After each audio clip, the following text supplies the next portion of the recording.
नमस्कार, राधे राधे, जय हिंद। कैसे हैं आप सभी? मैं जितेंद्र सोनी स्वागत करता हूं आपका खान ग्लोबल स्टडीज के इस डिजिटल प्लेटफॉर्म पर। आशा है आप सभी लोग अच्छे होंगे, मस्त होंगे और बड़े ही आनंद के साथ आप अपनी तैयारी कर रहे होंगे। कैसे हैं आप? कैसी आपकी तैयारी चल रही है? कमेंट के माध्यम से आप हमें बता सकते हैं। साथ के साथ आपको अपनी सेहत और स्वास्थ्य के बारे में जानकारी देनी है। क्या हम सभी लोग ठीक हैं? एक अच्छे दिमाग का वास एक स्वस्थ शरीर में होता है। शरीर को स्वस्थ रखिएगा, ठीक है ना? चलिए, अरुण जी हमारे साथ आ चुके हैं, हमारे साथ आकांक्षा जी हैं, दीपक जी हैं और हमारे साथ मुस्कान जी कह रही हैं जय हो, क्या बात है। और हमारे साथ तुलसी कुमारी जी हैं।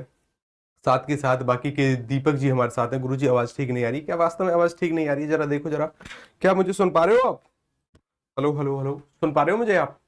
आवाज ठीक है? मुझे देख पा रहे हो आप? जी, बहुत अच्छी बात है। चलिए, आप सभी का तहे दिल से स्वागत है, आप सभी का तहे दिल से अभिनंदन। स्टार्ट करते हैं। देखो जरा कि सर, हम ना हमारे पाठ्यक्रम के बारे में जानने के बाद अपने अगले टॉपिक के बारे में बातचीत कर रहे थे और कल ही ये हमने टॉपिक स्टार्ट कर दिया था, ठीक है ना? ज्यादा समय व्यर्थ न करते हुए कल ही हमने इस टॉपिक की शुरुआत करी है और टॉपिक का नाम क्या था? पर्यायवाची। लेकिन उस टॉपिक पर आने से पहले एक छोटा सा सवाल। हमने हमारी इंट्रोडक्शन क्लास में ना एक मुद्दे के बारे में बातचीत करी थी। अगर आप विद्यार्थी हैं, अगर हम विद्यार्थी जीवन व्यतीत कर रहे हैं तो हमारे जीवन का कुछ टारगेट होना चाहिए। टारगेट क्या? सुबह उठिए, सुबह उठने के साथ साथ अपने टॉपिक का नाम लिखिए, एक छोटी सी डायरी खरीदिए, उसके पहले पन्ने पर लिखिए क्या कि अगर आज आप हिंदी पढ़ेंगे तो हिंदी में आप क्या पढ़ेंगे, ठीक? अगर आज आप हिस्ट्री पढ़ेंगे तो हिस्ट्री में आप क्या पढ़ेंगे? अगर आज आप करंट अफेयर पढ़ेंगे तो आपको पता होना चाहिए कि आप किस मंथ की करंट अफेयर पढ़ने वाले हैं। उस डायरी पर नाम लिखिए और डायरी पर नाम लिखने के साथ साथ ना उस टॉपिकों के 8 से 9 घंटे की अपनी दिनचर्या बनाइए। सरकारी जॉब के बाद या प्राइवेट जॉब के बाद हमें 8 से 9 घंटे की सेवाएं तो देनी ही है संस्थान को। तो जब 8 से 9 घंटे की सेवाएं देनी है तो ये अभी से होना चाहिए, ठीक है ना? ये जॉब है हमारी। चलिए, आगे चलते हैं। अच्छा, इसके साथ साथ फिर हमें क्या करना है कि सर रिवीजन भी हमें करना है। रिवीजन कैसे? अगर आज हमने कोई टॉपिक पढ़ा है तो सामान्यतः हम क्या करते हैं पता है? हम करते हैं कि उस टॉपिक को कल ही लेकर बैठ गए या शाम को ही उस टॉपिक को लेकर बैठ गए कि चलो एक बार इसका रिवीजन कर लेते हैं। सबसे वाहियात तरीका रिवीजन करने का मतलब कि इससे शायद कोई और बुरा तरीका नहीं हो सकता। समानता, देखो स्टडीज की बात मानो कि समानता एक मुद्दे पर हम पहुंचे हैं कि कहीं ना कहीं 5वें 6वें दिन आने पर दिमाग लगभग 70% चीजों को भूल चुका होता है जिसका उसमें इंटरेस्ट नहीं है।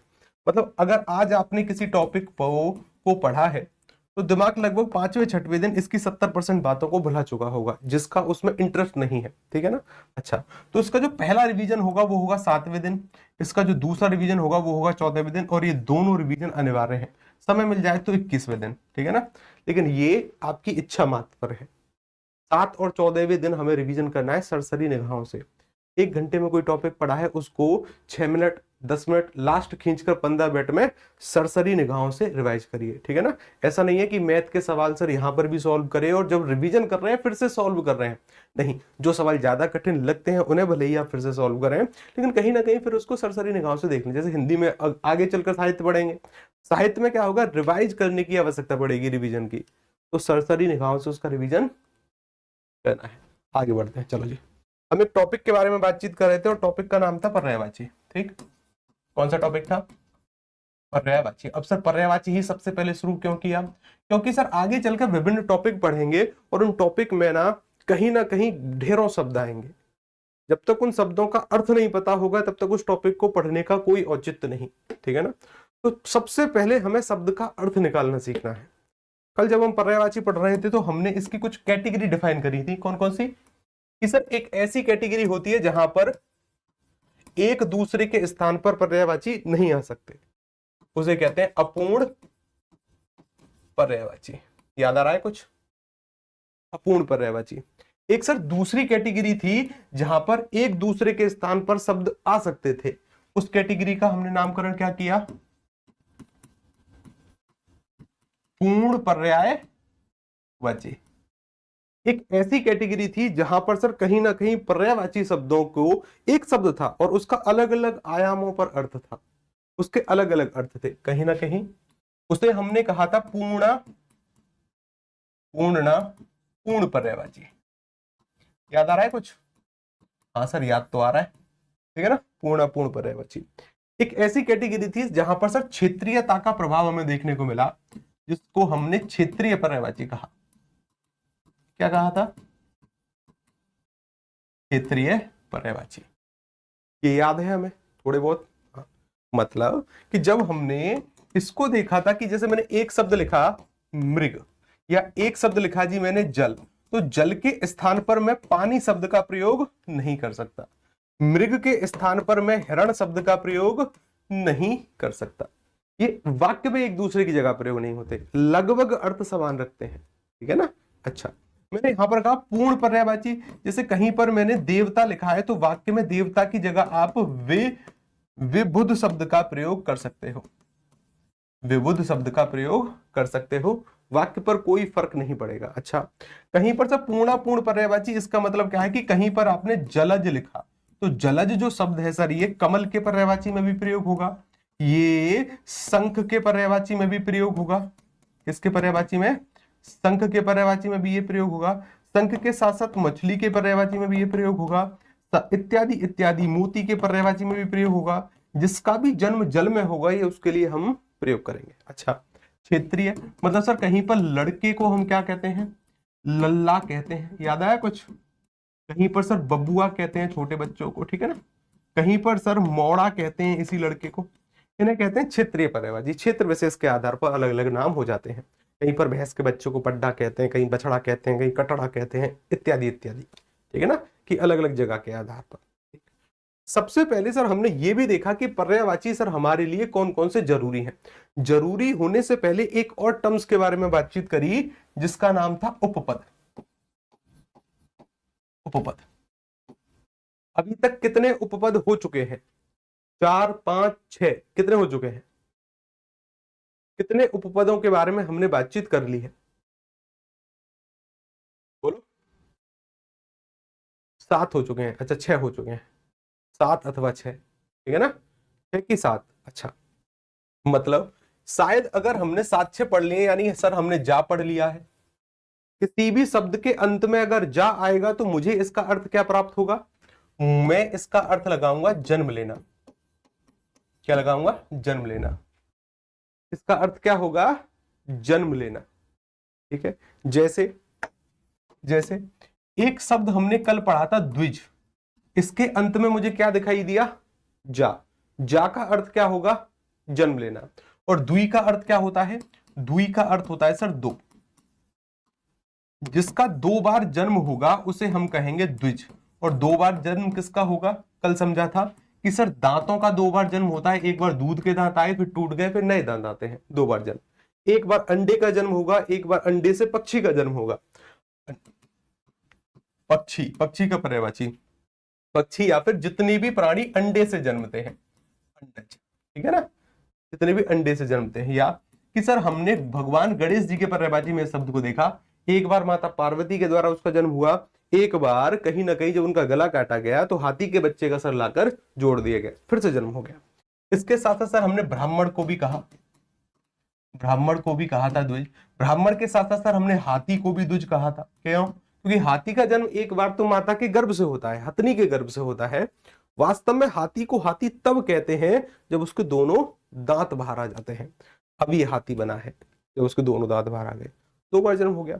इसी तरीके से ब्राह्मण है, इन सभी के लिए प्रयोग किया था। लेकिन जा का अर्थ क्या था? जन्म लेना। आगे चलो, क्या हमने गा पढ़ लिया है? गा का अर्थ हमने पढ़ा था गमन करना, मतलब चलना। क्या पढ़ा था? गमन करना यानी चलना। जैसे एक शब्द मैंने लिखा आशुभ। क्या लिखा? आशुभ। इसके अंत में किसका प्रयोग किया गया है? गा का। अगर इसके अंत में गा है तो यहां पर देखो एक शब्द क्या आएगा? आंसू। और आंसू के अंत में क्या जोड़ा गया है? गा। अब गा का अर्थ मुझे पता है कि सर इसका अर्थ होता है चलना, और आंसू का अर्थ क्या होता है? शीघ्र। अब धीरे धीरे करके ना, धीरे धीरे ऐसे शब्दों पर स्टार लगाना शुरू करो कि कहीं पर अगर आंसू आएगा तो उसका अर्थ में क्या लूंगा? शीघ्र। धीरे धीरे करके सीखते चलो। पर्यायवाची एक दिन में खत्म नहीं होंगे, कम से कम 4 क्लासेस चाहिएंगी हमें इसकी, ठीक है ना, क्योंकि शब्द की शक्ति समझनी है। कहीं ना कहीं शब्द के बारे में समझना है कि शब्द है क्या, किस तरीके से उसका अर्थ निकाला जाता है। चलिए, अच्छी बात है। आसु का अर्थ क्या होगा? शीघ्र। कहीं पर भी आएगा तो इसका अर्थ हम क्या लेंगे? शीघ्र। अच्छा सर, जो शीघ्रता से चलता हो उसे आशुभ कहते हैं। जो बहुत शीघ्रता से चलता हो उसे क्या कहते हैं? आशुभ। ये आपके अर्थ तक आपको पहुंचा देंगे कहीं ना कहीं। तो सर जो शीघ्रता से चलेगा उसे कहीं ना कहीं सर ये बाण का पर्यायवाची बनेगा। क्यों? बाण दुश्मन की तरफ शीघ्रता से चलता है। और सर ये घोड़े का पर्यायवाची बनेगा। घोड़ा एक स्थान से दूसरे स्थान पर पुराने जमाने में शीघ्रता से लेकर पहुंच जाता था। घोड़े का भी पर्यायवाची बनेगा। इस तरीके से अर्थ निकालेंगे हम। तो गा का अर्थ क्या होगा? गमन करना, नहीं चलना। मैंने कहा कि ऐसे शब्दों को ध्यान में रखना। आंसू, मैंने कहा कि ऐसा कोई, जैसे मैंने कहा आशुतोष, क्या कहा मैंने? आशुतोष। तो सर अब देखो यहां पर आंसू आया है। अब बार बार ऐसे शब्दों को थोड़ी ना हम हर एक शब्द के तहत पढ़ेंगे। अभी के लिए समझो कि इसका अर्थ क्या होता है। जैसे एक शब्द है आशुतोष, यहां पर आंसू का मतलब क्या है? शीघ्र, जो कि हमने ऊपर लिया, ठीक है ना, जो कि हमने यहां पर समझा। तो उसका अर्थ होता है प्रसन्न होना। क्या होना? प्रसन्न होना। जो शीघ्रता से प्रसन्न होता है उसे कहते हैं आशुतोष। जो शीघ्रता से प्रसन्न होता है। महिलाएं ज्यादातर 16 सोमवार के व्रत क्यों रखती हैं? क्योंकि भगवान शंकर भोले से हैं, बड़ी शीघ्रता से प्रसन्न होते हैं। और बड़ी शीघ्रता से प्रसन्न होंगे तो कहीं ना कहीं उनको एक अच्छा पति मिलेगा। क्या मिलेगा? एक अच्छा पति। इसलिए वो शीघ्रता मतलब उनको प्रसन्न करने का कार्य करती हैं। उनकी उपासना, उनके व्रत इत्यादि रखने का कार्य करती हैं। ठीक है ना। लड़कों के लिए ऐसा कुछ नहीं है। तुम्हारे लिए कोई व्रत नहीं है। सारे ब्रह्मांड की जो सारी शक्ति है ना, वो केवल महिलाओं के पास है। ठीक है ना। उनके पास ऐसी शक्ति है कि वो चाहे तो आपकी आयु तक कम करा दे। आपकी आयु तक कम हो सकती है। ठीक है ना। एक व्रत आता है करवा चौथ नामक, एक व्रत आता है। ठीक है ना। तो उनसे पंगा नहीं, उनसे पंगा नहीं लेना है। अच्छा, तो कहीं ना कहीं सर ये सारे के सारे शब्द हमने पढ़े। ठीक है ना। ये सारे के सारे शब्द। और करवा चौथ के व्रत तो छोड़ो, अगर देखो महिलाओं के पास कितनी शक्ति है। अगर आपको धन चाहिए तो किसके पास जाना पड़ेगा? कि सर अगर हमें धन चाहिए तो हम कहीं ना कहीं जाएंगे किसके पास? माता लक्ष्मी के पास, वो भी महिला है। अगर हमें बल चाहिए तो माता दुर्गा के पास। अगर हमें विद्या चाहिए तो किसके पास जाना पड़ेगा? माता सरस्वती के पास। पुरुषों के पास छोड़ा ही क्या, कुछ भी नहीं। पुरुषों के पास कुछ भी नहीं। और तुम्हारे लिए तो कोई आयोग भी नहीं है रे। ठीक है ना। सारे के सारे जो आयोग हैं वो कहीं ना कहीं महिलाओं के लिए हैं। तुम कुछ नहीं हो। तुम्हारे तो तुम्हारा कुछ नहीं हो सकता। ठीक है ना। अच्छी बात है। मतलब कुछ नहीं, मतलब कहीं ना कहीं क्या है? कहीं ना कहीं तुम्हारी कोई सुनने वाला नहीं है। तुम्हारी कोई सुनने वाला नहीं है। अब चलो आगे आ जाओ। तो कहीं ना कहीं ये क्या है? ये है सर आशुतोष हो गए। अब जैसे देखो, मैंने कहा कि आशुतोष, जैसे ऐसा कोई कवि जो शीघ्रता से कविता लिख देता हो। ऐसा कोई कवि जो कि शीघ्रता से कविता लिखेगा। तो सर यहां से एक शब्द लिखा मैंने आंसू। आंसू का अर्थ होता है शीघ्र। जो शीघ्रता से कविता लिख देता हो उसे कहते हैं आंसू कवि। मतलब मौका देखा, सिचुएशन देखी, सिचुएशन देखकर शीघ्रता से कविता लिखने की कुशलता उसके पास है, उतना हुनर उसके पास है। आंसू कवि कहते हैं फिर उसको। ठीक है ना। तो ऐसे शब्द काम आएंगे बहुत ज्यादा। ठीक है ना। अच्छी बात है। क्या हमने सर यहां पर पा पढ़ लिया था? पा का अर्थ क्या होता है? पीना। क्या सर हमने यहां पर दा पढ़ लिया था? दा का अर्थ होता है देना। क्या सर हमने ला पढ़ लिया था? क्या पढ़ लिया था? ला पढ़ लिया था। ला का अर्थ क्या होता है? लाने वाला। क्या सर हमने यहां पर धी पढ़ लिया था? क्या पढ़ लिया था? क्या हमने यहां पर धी पढ़ लिया था? क्या हमने सर यहां पर धी पढ़ लिया था? धी, धी का अर्थ होता है सर धारण करना। क्या होता है इसका अर्थ? धारण करना। ठीक। क्या होता है इसका अर्थ? धारण करना। ठीक है ना। इसका अर्थ क्या होता है? धारण करना। अच्छी बात है। क्या सर हमने ज्ञा पढ़ा था? ज्ञा, आपके कमेंट ना मुझे थोड़े से शो नहीं हो रहे, एक मिनट रुको जरा। इसका अर्थ होता है सर ज्ञाता या ज्ञानी। एक सेकंड रुको, आपके कमेंट ना थोड़े से रुक गए हैं। एक मिनट एक मिनट एक मिनट।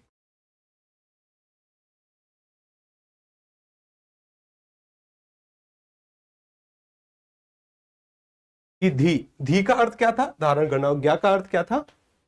ज्ञा था। अच्छा, ला नहीं पढ़ा है अभी? ला नहीं पढ़ा है अभी? ओके, ला नहीं पढ़ा है, ला को अभी पढ़ेंगे, परेशान नहीं हो। कि इसके साथ साथ और अगर मैं हम देखें, खा हमने पढ़ा था। खा अगर किसी भी शब्द के आगे जुड़ा होगा तो इसका अर्थ क्या होगा? आकाश। आकाश यानी नव।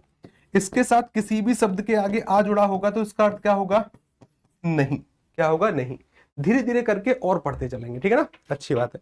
अभी के लिए ला को समझ लो। देखो अगला लिखो जी ला। क्या लिखोगे? ला। क्या लिखो? ला। ला का जो अर्थ होता है वो होता है लाने वाला। ला का अर्थ क्या होता है? लाने वाला। जैसे यहां पर समझो कि मैं अगर एक शब्द लिख दूं कुशल। क्या लिखा मैंने? कुशल। दो शब्दों से बना हुआ है शब्द, दो शब्द नहीं, एक शब्द है, एक उपपद है। यहां पर एक तो है सर कुश, और कुश के साथ क्या जोड़ा गया? ला। अब मुझे इस ला का अर्थ पता है लाने वाला, नोट करते रहना, ठीक है ना। लाने वाला क्या अर्थ होता है इसका? लाने वाला। और उस शब्द का अर्थ निकल कर आता है घास, और एक ऐसी घास होती है जिसमें छोटे छोटे छोटे छोटे से कांटे होते हैं। क्या होते हैं? कांटे। यानी सर घास लेकर आने वाले को कुशल कहते हैं। ऐसी बात कर रहे हो सर? घास लेकर आने वाले को थोड़ी ना कुशल कहते हैं। कुशल का भावार्थ ये होता है कि जो अपने काम में योग्य होता हो, पारंगत होता हो, निपुण होता हो, ठीक है ना। योग्य व्यक्ति को कुशल कहते हैं, निपुण को कहते हैं, दक्ष को कहते हैं, जो अपने काम में पारंगत हो, ठीक है ना, उसे कहते हैं कुशल। देखो ध्यान से समझो कि सर पुराने जमाने में मूल कार्य था पशुपालन करना, उस और उसके द्वारा अपना जीवन यापन करना। उस समय पशुओं के लिए ना घास की आवश्यकता होती थी और औजारों की कमी थी। औजारों की कमी होने के साथ साथ उस समय कहा गया कि जो उस कांटे वाली घास को काट कर लेकर आएगा उसे हम कुशल कहेंगे। बाद में यह शब्द इतना प्रचलित हुआ कि अगर आप अच्छे खिलाड़ी हैं तो आप कुशल खिलाड़ी हो गए, अगर आप अच्छा कंप्यूटर चलाते हैं तो आप कुशल आईटी वर्कर हो गए। इस तरीके से फिर इस शब्द का प्रयोग हुआ। लेकिन इसका मूल अर्थ क्या है? इसका मूल अर्थ है घास लेकर आने वाला, जो अच्छे से उस घास को काट कर ले आए। क्योंकि पहले औजारों की कमी थी, कांटे की वजह से घास से ज्यादा हाथ पैर छिल जाते थे, ठीक है ना। तब कहा गया जो अच्छे से घास काट कर लेकर आएगा उसे कुशल कहेंगे। हमें क्या समझना है? हमें क्या समझना है कि ला का अर्थ क्या होता है? ला का अर्थ क्या होता है? लाने वाला। एक हमने पा भी पढ़ा था, पा।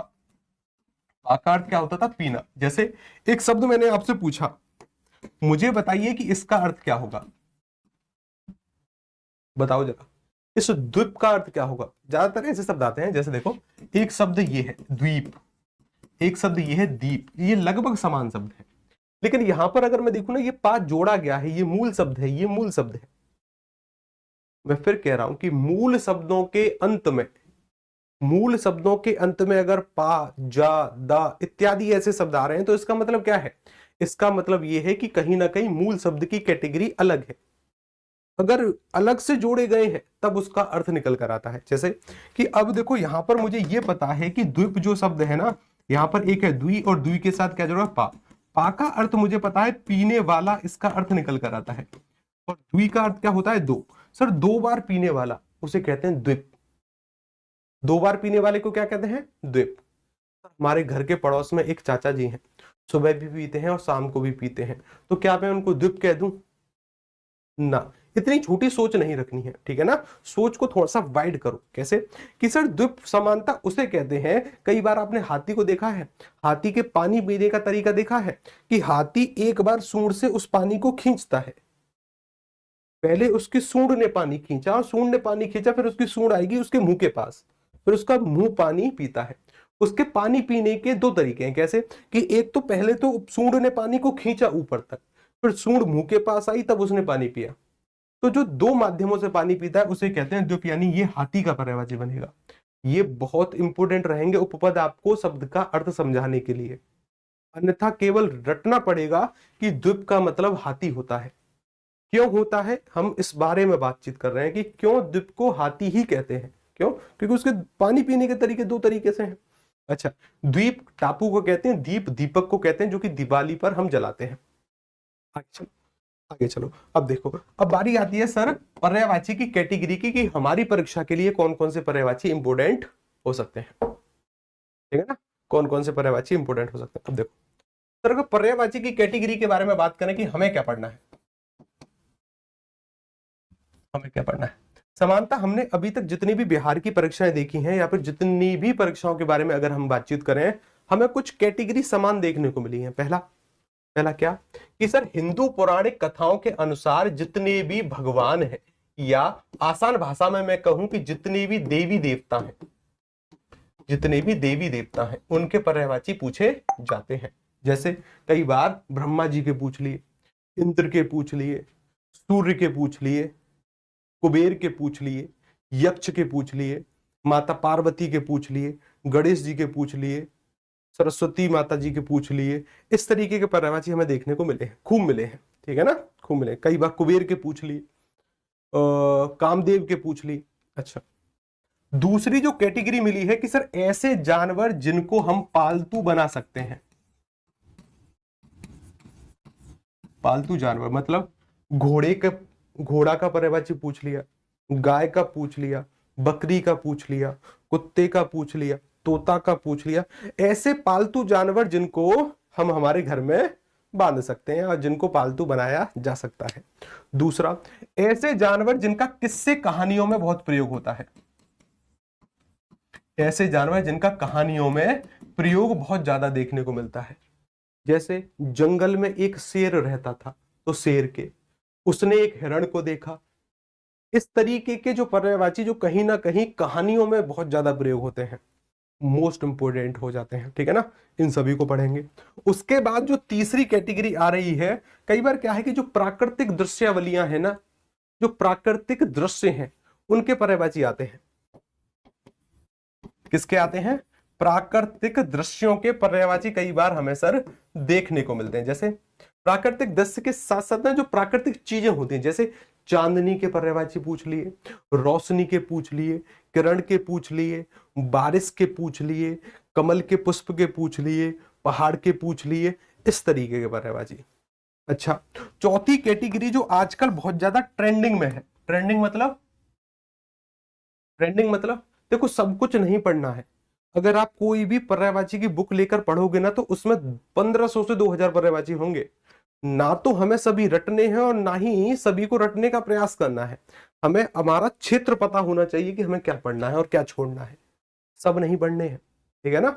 हाँ, कि सर एक और कैटेगरी होती है जिसका मतलब ये है कि कहीं ना कहीं आजकल हमने देखा है कि भाववाचक संज्ञाओं के पर्यायवाची पूछे जा रहे हैं। कि जैसे सुख का बता दो, दुख का बता दो, मित्रता का पर्यायवाची क्या होगा, ठीक है ना, इस तरीके के पर्यायवाची। सुख, दुख, दया, मित्रता, क्रोध इत्यादि इत्यादि। या कि सर विशेषण के पर्यायवाची कई बार आ रहे हैं। अमीरी का पर्यायवाची क्या होगा, गरीबी का क्या होगा, इस तरीके के पर्यायवाची, इनको भी पढ़ेंगे, ठीक है ना, इनको भी पढ़ेंगे। ये 4 मेजर कैटेगरी हैं, ठीक है ना, ये 4 मेजर कैटेगरी हैं जिनसे हमारी परीक्षा या फिर कोई भी हिंदी भाषी प्रदेश की परीक्षा सवाल पूछते हैं। पहला, देवी देवताओं के पर्यायवाची, आप जितने भी प्रसिद्ध व्यक्तित्व हैं उनके पर्यायवाची। पालतू जानवर या किस्से कहानियों वाले जानवर। तीसरा, प्राकृतिक दृश्यों या प्राकृतिक चीजों के पर्यायवाची। चौथा, भाववाचक संज्ञा या फिर विशेषणों के पर्यायवाची। ठीक कुल मिलाकर हम इस सेशन में लगभग 70 पर्यायवाची पढ़ेंगे और कम से कम 2000 शब्दों के आसपास पर्यायवाचियों को हम पहचानना सीख जाएंगे, ठीक है ना, पहचानना सीख जाएंगे कि किस तरीके से पर्यायवाचियों को पहचाना जाता है। जिस शब्द पर सर्कल करूं तो उसका मतलब क्या है कि वो इंपोर्टेंट है, ठीक है ना। सबसे पहले इस कैटेगरी को शुरू करते हैं। हिंदू देवी देवताओं के आधार पर जितने भी पर्यायवाची हैं हिंदू परंपरा के आधार पर, उनको नोट करिए। सबसे पहले सर परिवार के हिसाब से पढ़ेंगे और हिंदू पौराणिक कथाओं के आधार पर जो पर्यायवाची पढ़ने हैं, सबसे पहला परिवार आता है भगवान श्री कृष्ण से संबंधित व्यक्तित्वों के पर्यायवाची। सभी नहीं पढ़ने हैं, ठीक है ना, सभी नहीं पढ़ने हैं, कुछ छोड़ने हैं, कुछ पढ़ने हैं। जैसे भगवान श्री कृष्ण से जिन भी व्यक्तियों का संबंध रहा है उनके केवल 4 व्यक्ति ऐसे हैं जिनके हमारी परीक्षा में पर्यायवाची आ सकते हैं या किसी भी परीक्षा में पर्यायवाची आते हैं। पहले तो स्वयं भगवान श्री कृष्ण होते हैं। दूसरे व्यक्ति हैं जो कि थोड़े से इंपोर्टेंट हैं, इनके सबसे प्रिय शिष्य हैं जिनका नाम है अर्जुन, इनके खूब आते हैं पर्यायवाची। तीसरे जो व्यक्ति हैं उनका नाम है पांचाली, ठीक है, और चौथे जो है भगवान श्री कृष्ण के बड़े भाई हैं जिनका नाम है बलराम। इन 4 के अलावा और कोई ऐसा व्यक्तित्व तो नहीं है जिनका भगवान श्री कृष्ण से संबंध है और उसके पर्यायवाची हमारे परीक्षा में पूछे गए हैं। मात्र 4 व्यक्ति हैं, भगवान श्री कृष्ण, इनके प्रिय शिष्य अर्जुन, पांचाली और बलराम जी। ठीक, केवल 4 व्यक्ति पढ़ने भगवान श्री कृष्ण से संबंध वाले। स्टार्ट करें, चलो स्टार्ट करते हैं। सबसे पहला नंबर डालो भगवान श्री कृष्ण का और साथ के साथ नोट करना, ठीक, साथ के साथ नोट करना। नोट किस तरीके से करना है ये आप अपने हिसाब से देखो, ठीक है ना। मैं जो जो शब्द इंपॉर्टेंट हो सकते हैं उन सभी पर बातचीत यहां पर कर रहा हूं। जिस शब्द पर सर्कल करूं इसका मतलब क्या है कि वो मोस्ट इंपॉर्टेंट होगा। देखो, भगवान श्री कृष्ण के पर्यायवाची के अंतर्गत सबसे पहला जो शब्द हमें पढ़ना है वो पढ़ना है मुरारी। क्या पढ़ना है? मुरारी। या तो इसको रट लो या इसको समझ लो। जैसे कि सर मुरारी शब्द के बारे में अगर देखा जाएगा ये दो प्रकार के शब्दों से बना हुआ है। यहां पर एक है मुर और मुर के साथ है अरी। क्या जोड़ा गया? अरी। जहां पर भी अरी आएगा, मोस्ट इंपोर्टेंट शब्द है, जहां पर भी अरी आएगा इस अरी का अर्थ होता है शत्रु। आगे चलकर लाखों शब्दों में अरी आएगा, ठीक है ना। बहुत सारे साहित्य में भी ऐसे शब्द आएंगे जिसके अंत में आपको अरी दिखाई देगा। अरी का अर्थ क्या होगा? शत्रु। ध्यान रखिएगा। मुर नामक एक दैत्य था। क्या था? दैत्य। जो उस दैत्य के शत्रु हैं, यानी जिसने मुर नामक राक्षस का वध किया है, जो मुर नामक राक्षस के शत्रु हैं उन्हें मुरारी कहते हैं। लेकिन बचपन से हमारे दिमाग में बैठा हुआ है कि मुरारी का अर्थ होता है मुरली बजाने वाला। गलत। कोई मुरली बजाने वाला इसका अर्थ नहीं होता। मुरारी का अर्थ होता है कि जो मुर नामक राक्षस का शत्रु है उसे मुरारी कहते हैं। भगवान श्री कृष्ण ने मुर नामक राक्षस का वध किया था इसलिए उनको मुरारी कहते हैं। अच्छा, इनके साथ क्या मैं इनको सर कंसारी कह दूं? जिन्होंने कंस का वध किया हो, जो कंस के शत्रु हो, ठीक है। ऐसे शब्द बहुत काम आएंगे। जैसे मैंने कहा मृग। क्या कहा मैंने? मृग। मृग के साथ मैंने अरी को जोड़ा तो एक शब्द मुझे मिला मृगारी। बताओ ये किसका पर्यायवाची होगा? मृगारी। बताओ, सोचो कि सर जो हिरण का शत्रु हो यानी शेर, यानी शेर। मैंने लिखा काम। काम यानी कामदेव। जो काम का शत्रु हो, जो काम का शत्रु हो मतलब कामदेव के शरीर को जलाकर भगवान शिव ने राख कर दिया था। तीसरा नेत्र खोला, कामदेव का शरीर वहीं पर जलकर राख। तो ये किसका पर्यायवाची बनेगा? जो कामदेव के शत्रु हो, भगवान शिव का। ये मोस्ट इंपोर्टेंट शब्द रहेंगे आगे चलकर, ध्यान रखिएगा, ठीक है ना। Most important. अच्छी बात है, अभी के लिए लपेटते रहो। देखो, अच्छा आगे चलो। उसके साथ देखो यहां पर देखना, एक इनको कहते हैं दामोदर। क्या कहते हैं? दामोदर। दामोदर मतलब देखो ये दो प्रकार के शब्दों से बना हुआ